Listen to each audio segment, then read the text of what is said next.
Welcome to the lecture of fluid mechanics, in which we can see the model number 4, the boundary layer theory. So we can start the syllabus.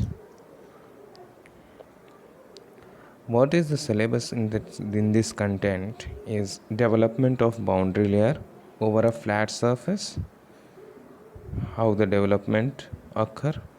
Next is boundary layer thickness. What are the thickness of boundary layer? The displacement thickness, how we can calculate the displacement thickness of boundary layer. What is the equation? Same for the energy thickness of the boundary layer, we can calculate the energy thickness. And what is the equation to calculate also the momentum thickness?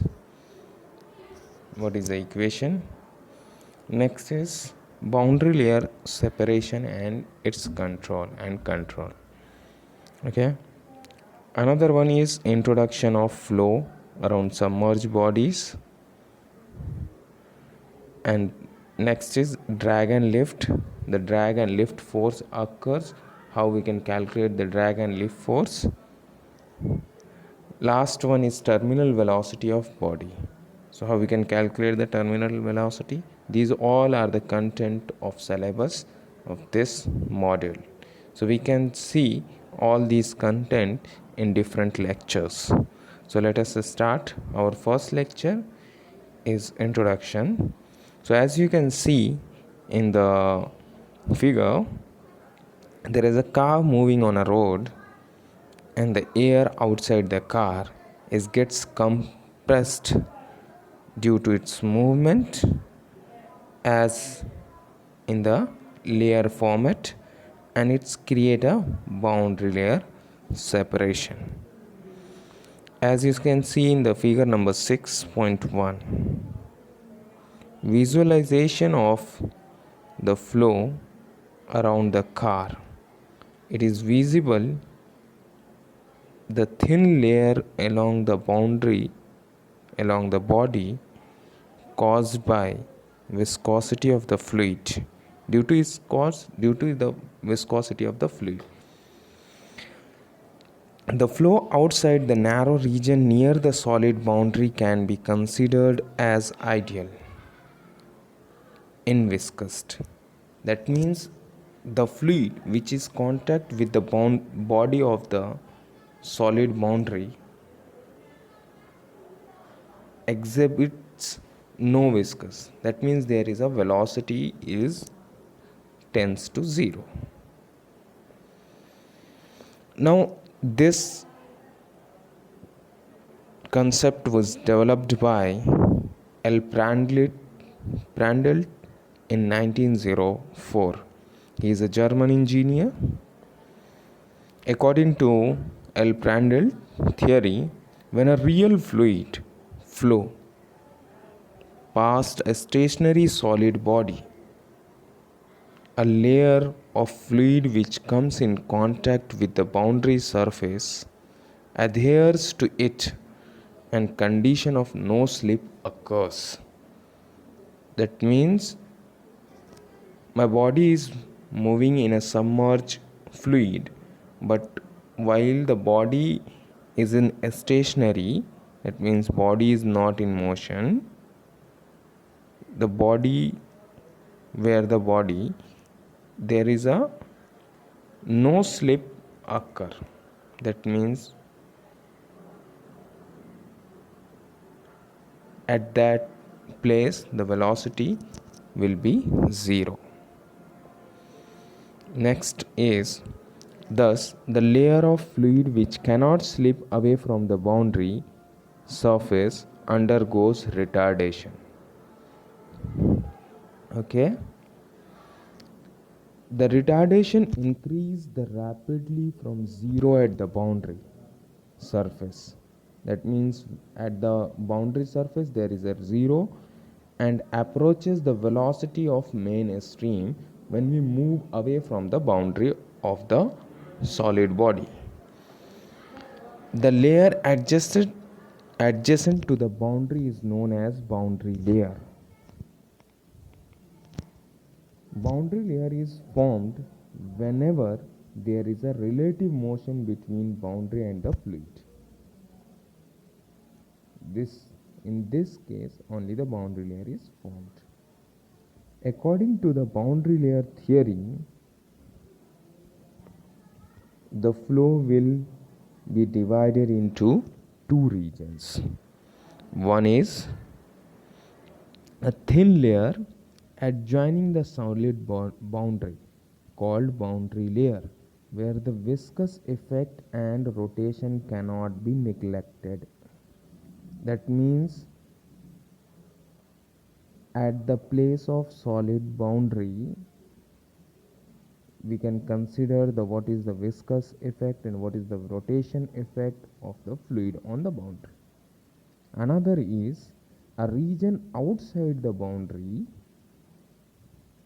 layer where flow behavior is quite like of an ideal fluid and the potential flow theory is applicable. So one is outside and one is adjoining to the boundary. Now next, since the fluid at the boundary has zero velocity, there is a steep velocity gradient from boundary into the flow. This velocity gradient in a real fluid setups shear force near the boundary that reduce the flow speed of the boundary. As we see in the next slide, how at the place of boundary the shear force is 0. Next is that fluid layer which has its tendons, its velocity affected by boundary shear is called the boundary layer. For a smooth upstream boundary and the boundary layer starts out a laminar boundary layer, which the fluid particle move in a smooth layer. As you can see in the first picture, the layer are formed in a layer form, that is a laminar boundary layer. As the laminar boundary layer increases in thickness, it becomes unstable and finally transform into the turbulence. That means the mixing of layer will be happening, in which fluid moves in a haphazard path.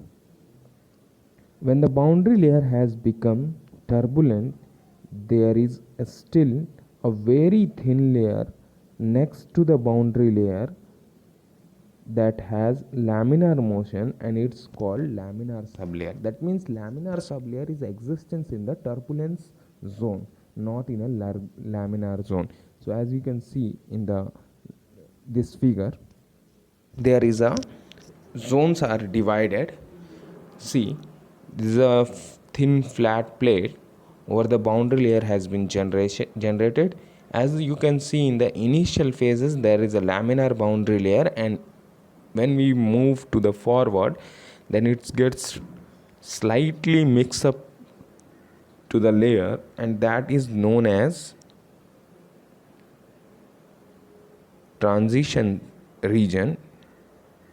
And next we can move in, there is a mixing of all the layers is known as turbulence boundary layer. But below the turbulence boundary layer, you can see there is a layer form movement, and that layer is known as laminar sublayer. As you can see in the another picture, that is very clear, there is a laminar sublayer at the trailing edge in the turbulent boundary layer zone near to the plate surface. And it's also, you can see, okay. Next is the turbulent boundary layer can be considered to consist of four regions characterized by distance from the wall.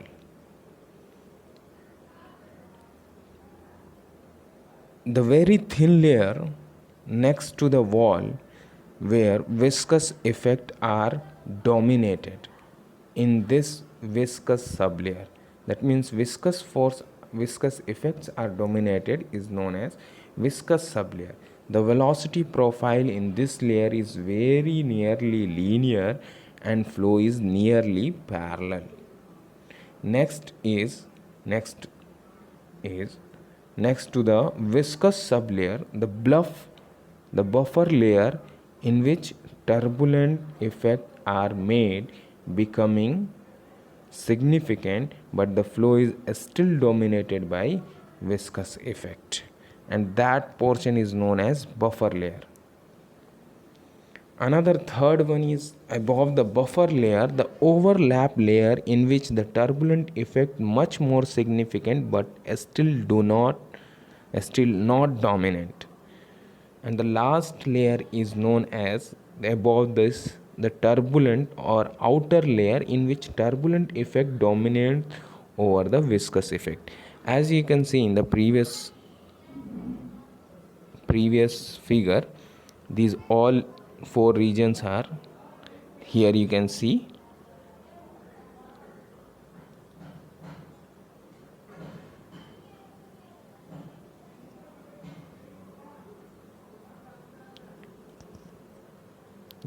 here there are viscous sublayer, buffer layer, overlap layer, and this is turbulent layer.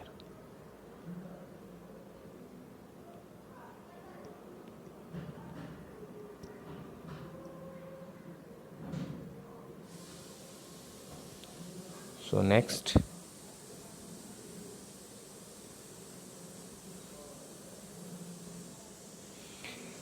is boundary layer thickness. What is boundary layer thickness? The boundary layer thickness is defined as vertical distance from a flat plate to a point where the flow velocity reaches 99% of the free stream velocity. That is, a small u is equal to 0.99 capital U, and it is denoted by delta. It is generally as nominal thickness. It is also known as nominal thickness of the boundary layer. Another definition of boundary layer there are certain definitions that which exhibit the displacement thickness. It is denoted by delta star.